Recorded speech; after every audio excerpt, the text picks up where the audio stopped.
Hey everybody, welcome back. Forrest and Dennis back with you for part 2 of our OPA NPA video series. Dennis, how are we doing today? Doing good. Doing good. Good. So I'm ready to learn a little bit more about the manufacturers and what this packaging looks like. You want to tell us a little bit about the NPAs? Yeah, absolutely. So our main manufacturer, I would say probably 60 to 70% of our supply that we use is Teleflex. Teleflex both for OPAs and PAs. Okay. All the different sizes, all the different models. Teleflex is definitely one of our biggest players. Okay. And then I would say SunMed we also purchase from. It does look like the heat wave is going to stick around here in the Sacramento area. Okay. This just in, breaking news. SunMed is no longer SunMed. They are now AirLife. You heard it here first.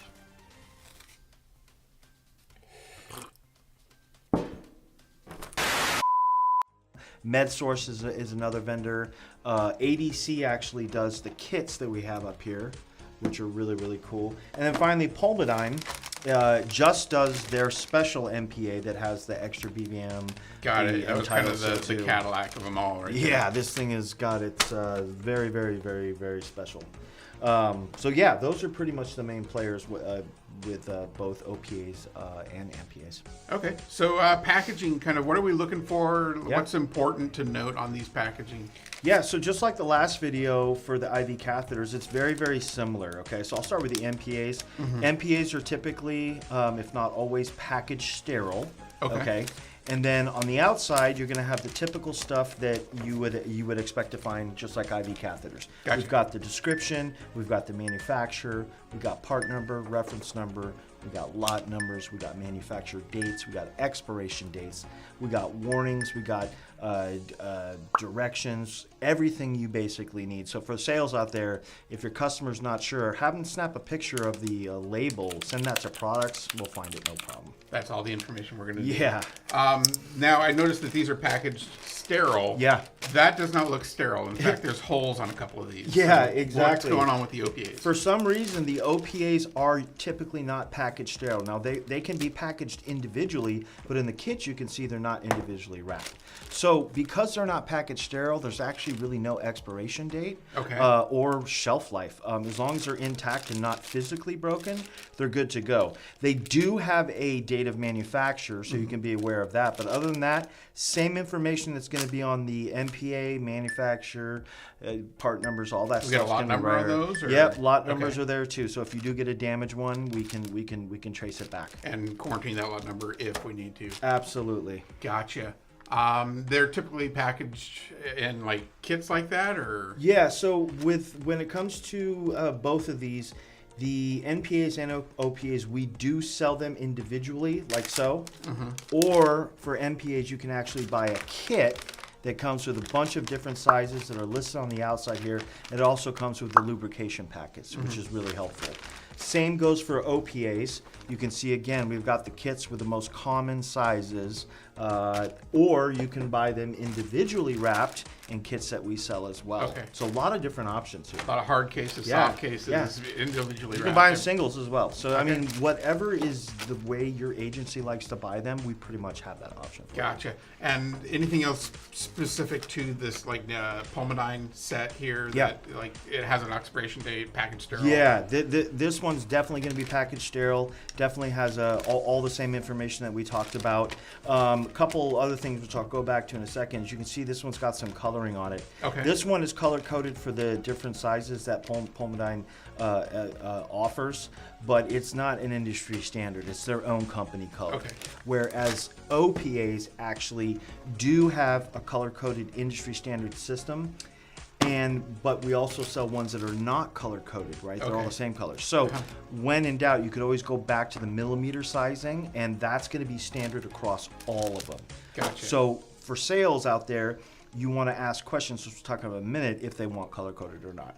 Gotcha. Okay. And so there is a standard if the company will use the color coding, but not all companies use the color coding, which is completely different to like the IV catheter sets. Yeah, exactly. Gotcha.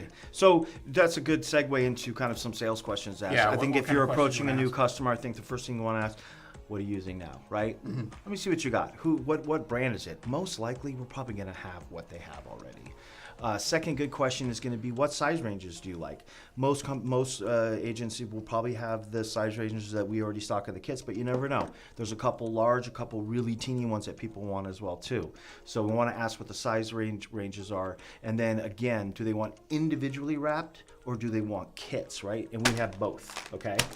Got kits, individual wrap, all the thing. Finally, OPA specific, do you want to use the color-coded system or does your agency use that system? Okay. If not, we've got the Hudson ones that are all measured and have all the sizes, but they're all kind of one color. Gotcha. Okay.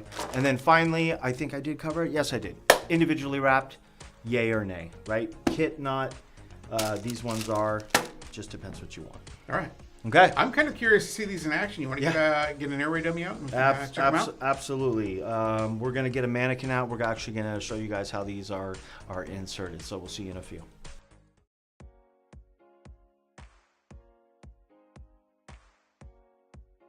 Hey everybody, quick note. Just a reminder that there's different styles of the OPAs, right? They all pretty much do the same thing, but just want to go over the styles real quick, okay?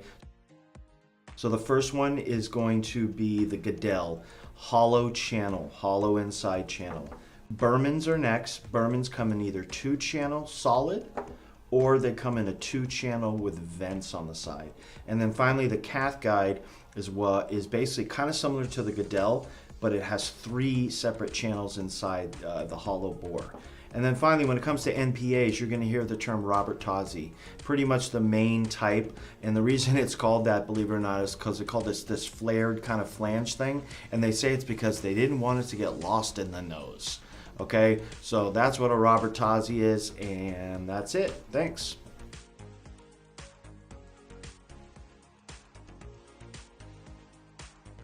All right, Dennis, you ready to see how these are inserted? Yeah, our patient looks unresponsive.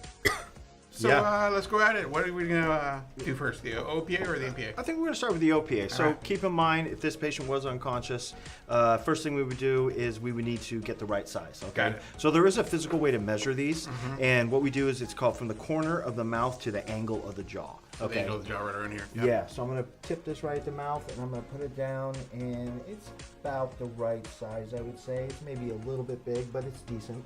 All right. I would actually rather have it a little bit bigger than a little bit smaller, because I want to make sure I get it down in there. Now, when you're inserting these, people are going to think, oh, I should just insert it, if, the curvature of the anatomy. But on these ones, you want to start backwards, actually. So start with the curve towards the roof of the mouth. Yeah. So, and the reason is because if you start the other way, there's a tendency to probably grab the tongue first, and you might push it down even further. So we want to start at the roof of the mouth. With the OPAs, you do not need any lubricant at all. Usually not, because they're going to have some saliva in their mouth, and that should be enough. But we still want to insert it slow. So literally, I'm starting at the roof of the mouth, pushing down, and then as I'm going down and getting further, I'm literally just twisting, and then it pops right into place. Halfway down the tongue, and then you see the teeth are right on the bite mark. Yep. And you can see it pops up just a little bit, so that extra little bit of the length is going to be okay. Okay. Okay, and then now, as you can see, this is where the BVM would come in. Drops right on, gives a good secure.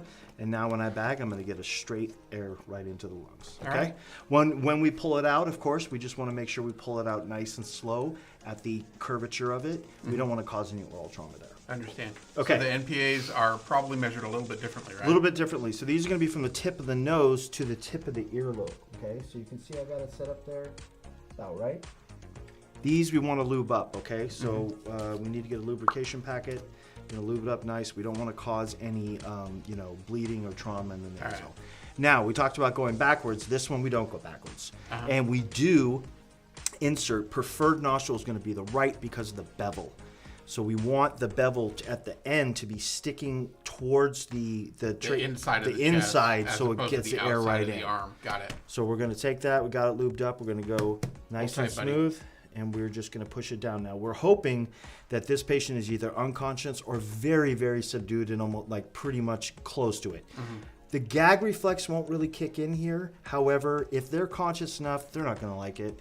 Okay, but that's very uncomfortable. It is. But again, if we need it and they're not breathing effectively, we got it in there. BVM goes on top again. We've got another clear pathway. Oh, and I actually feel the chest rising up. Yeah. So, pulling it out just real quick, we want to make sure nice and slow. We don't want to take it out too fast because, again, on the way out, we could scrape and cut and cause some bleeding. The last option was kind of the Cadillac, the Pulmodyne. Yeah. This figured, one, is it similar to the NPA when you're measuring? Yeah. So I figured we'd show this one just because it's kind of got its own special thing. Same thing. It's an NPA, measures the same way, tip of the nose, tip of the earlobe. This one's lubed up. We're going to go ahead and insert it again. Bevel is pointing right nostril. It's going to go right in, sits up. Now this is what's really cool. So now that I got that in, I've got some options here. I can start by adding oxygen to this with a regular oxygen. Oh my God, dude, I forgot my oxygen. Like this guy right here, huh? Oh, okay. Look at me. Wow. Always prepared. I'm a Boy Scout. Okay, that was creepy. Yeah. Thank you, Dennis. Yeah, anytime. All right, so there you go. So now I got a direct line of oxygen going right down into the lungs. Now, if you had your cardiac monitor on, remember end-tidal CO2, so that's going to give me that waveform. Yeah. It's going to tell me how he's breathing in and out. And then finally, if I decided to switch and I wanted to BVM, bag valve mask him, I could pull this out, pull this top off, right? Okay. Take a BVM. Hold on, I need that tank again. Oh, you need the tank? Yeah, because now I'm hooking directly to the BVM, and I'm actually bagging him through the nose, and we know our BVMs have oxygen. Okay. So I can include the oxygen that's going to go straight line in, and now I'm bagging. So really, really, really cool device. It's got multiple features on it. Multiple uses, multiple features. Yep. Really good. Okay. All right. So that's how we use the OPAs and the NPAs. Thanks for watching. We're excited to see you on our next video series, part 2, which is going to be Advanced Airways. Thanks for watching, guys.